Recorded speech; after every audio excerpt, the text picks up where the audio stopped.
When you look at it, you see all the pain that the children experienced during the Holodomor. It is extremely painful to convey in words how a person suffered from hunger. Місячне голодне страждання, його важко передати словами. Вона вже стала символом She became Голодомору. the symbol of the Ukrainian Holodomor. Today, there are 2 such sculptures in Canada. Стоїть в Канаді.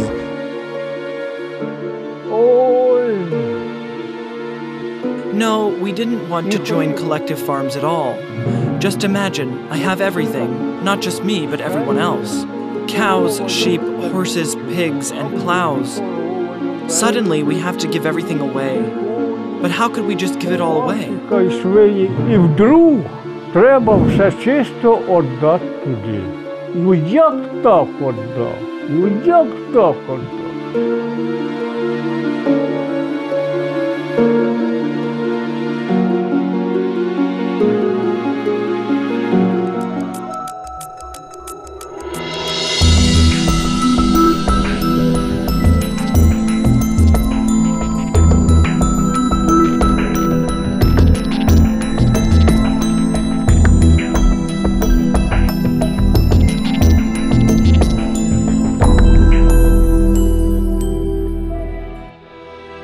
The memorial to Holodomor Victims National Museum was opened as a tribute to the memory of millions of Ukrainians killed by Stalin and his henchmen. The halls of this memorial are filled with not only world art masterpieces, but with the bitterness and pain of the Ukrainian people. At the entrance to the complex, the visitors are met with angels who guard the souls of innocent murdered Ukrainians. Right after them is the sculpture of a little girl, which simultaneously represents millions of children and reveals a part of the mechanism of the heinous crime of the 1930s orchestrated by Stalin.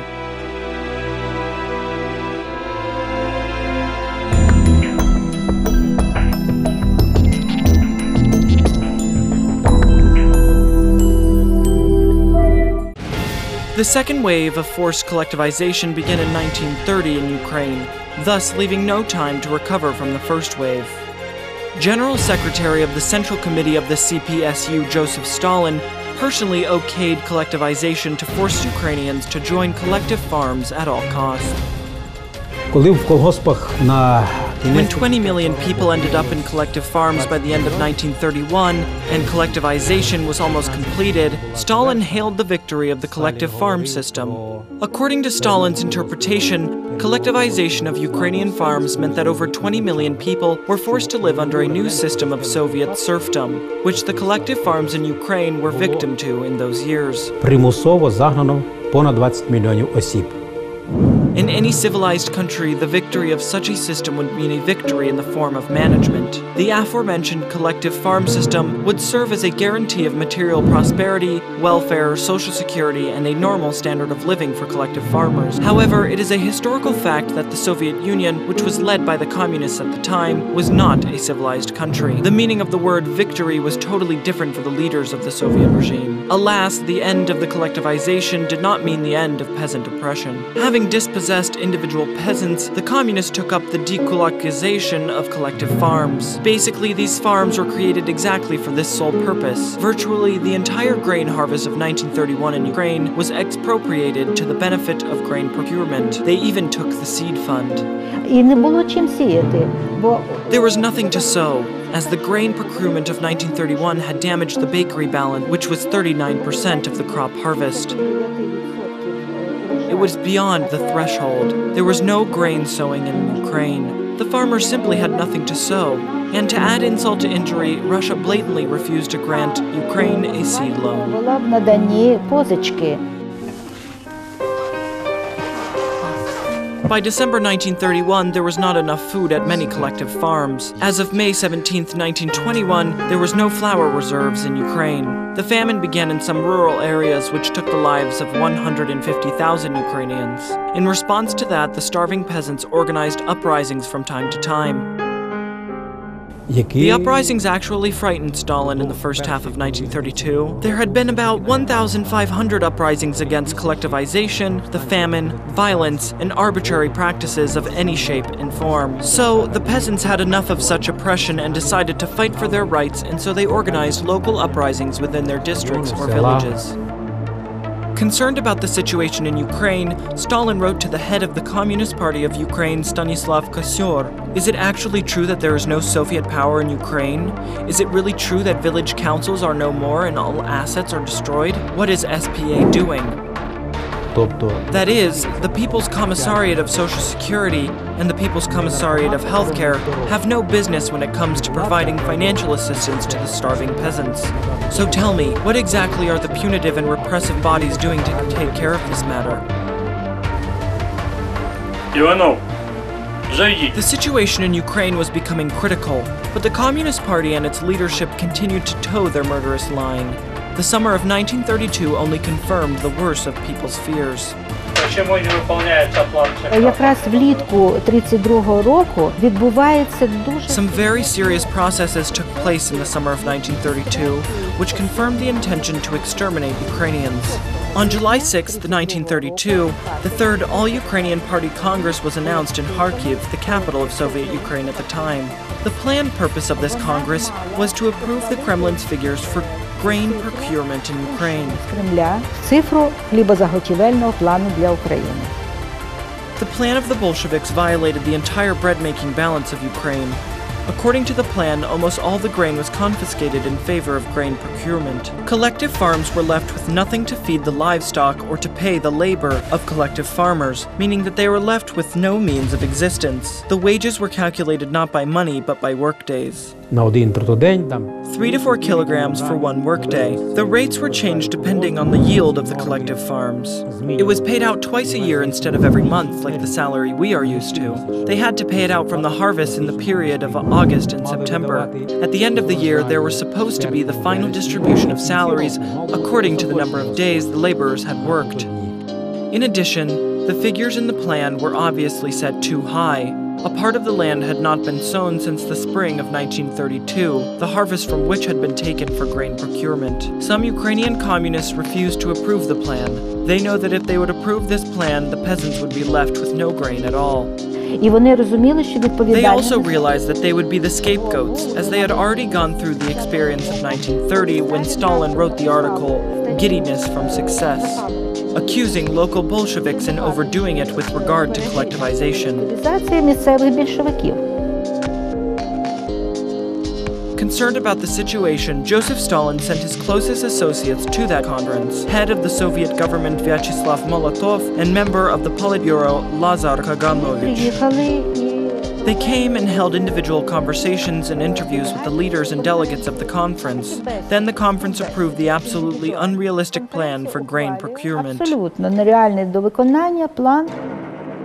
Stalin and his entourage understood perfectly what they had been doing. Their main task was not just to drain Ukraine of all the grain, but also exterminate Ukrainians. To that end, a whole set of measures was developed and implemented, which would have ensured the success of both tasks. That period, starting in July 1932, was the period of development of the very mechanism of the genocide of Ukrainians. Stalin personally drafted a legislative act that would become the grounds for the repression of all those who disagreed with his policies. The notorious Law of 5 Spicalets was precisely that legislative act. І цим законодавчим актом і став оцей присловутий закон про 5 колосків.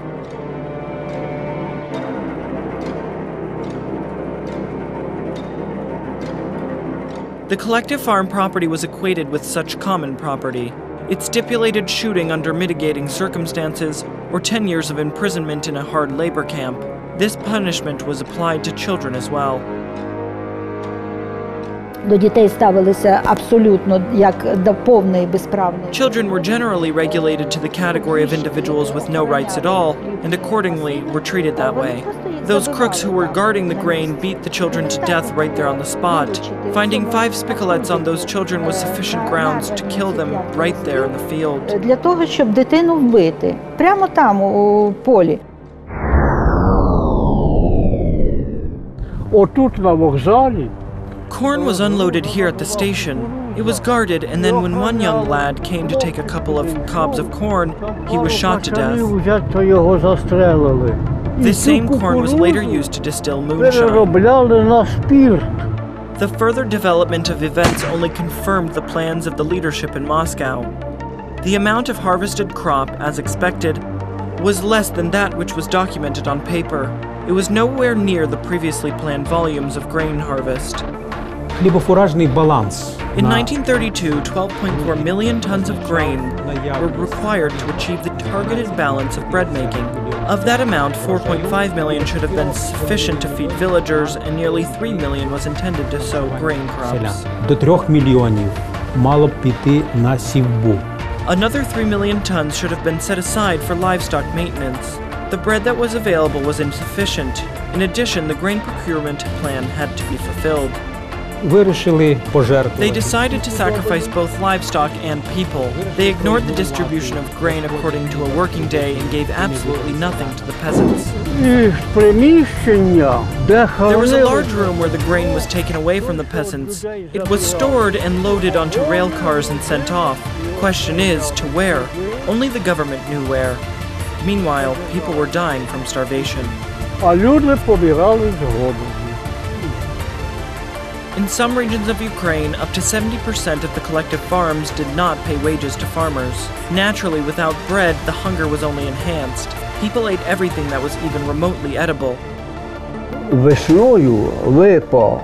In the spring, berries of lime trees were thrown away, and those who were hungry gathered and ate them. Later, they ate the leaves from these trees. Red and white quinoa grew on trees in the gardens that were this tall. Ось така вона висоти росте. It also has large, fleshy leaves which were used to make borscht. After all the quinoa was eaten, people switched to the so-called dog quinoa. When people are hungry, they will eat anything. Then, mushrooms began popping up in the forest. So, people started going to the forest. There were also some berries. For example, I went to the forest and ravaged crow's nests. What a joy it was to see crow chicks in the nests. The fact of the matter was that finding crow chicks meant that you could bring home some meat to feed the family. Була як вороненята. Вороненця з м'ясо додому приносить. І якщо дорослі ще якось And while adults understood when somebody explained to them while they were starving, their children could not understand this and constantly came to their parents asking for something to eat because they were hungry. зверталися до батьків і просили їсти. Мамо, мамо, я хочу їсти. Мамо, мамо, я дуже хочу їсти. The psychological aspect supplemented the physical suffering from hunger. Children often became witnesses of the death of their own parents. Then they were simply left at the mercy of fate. Тітка у нас і синок у Our нас. neighbor had a son. Neither of them could walk. So one day he came to my mother and asked her to take a look at his mother. She came to them, looked at her, and said that she was dead. Ну, мати пішла, подивилась, каже, вона мертва.